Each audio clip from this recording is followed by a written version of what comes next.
Adanya kadang kita suruh diam. Tapi tahukah orang tua, bisa jadi justru suara cerewet itu adalah tanda bahwa anak kita sedang tumbuh, sehat, bahagia, dan cerdas. Dalam Islam, bertanya adalah bagian dari iman. Nabi Muhammad Shallallahu Alaihi Wasallam bersabda, yang artinya, barang siapa yang menempuh jalan untuk mencari ilmu, maka Allah akan mudahkan jalannya ke surga.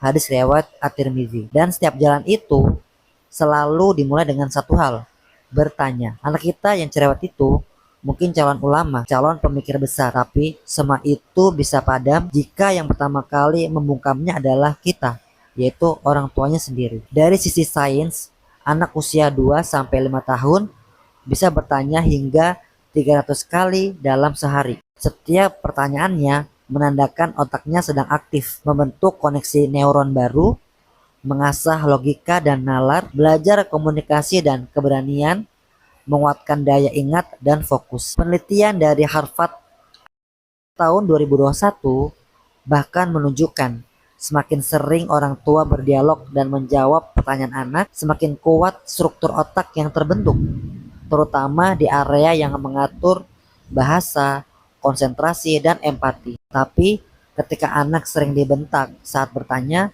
ketika banyak tanya dianggap menyebalkan, ketika rasa ingin tahu dianggap nakal, maka anak itu belajar untuk diam, takut salah, minder, dan kehilangan rasa ingin tahu alaminya.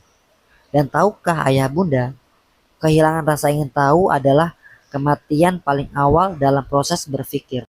Kepada para ayah bunda yang mungkin sedang lelah, ketahuilah kita bukan ditanya untuk dijawab sempurna, tapi cukup hadir dan menyambut dengan cinta. Karena sesungguhnya jawaban yang paling anak butuhkan bukan dari Google, tapi kita, mata kita, senyum, dan telinga orang tuanya.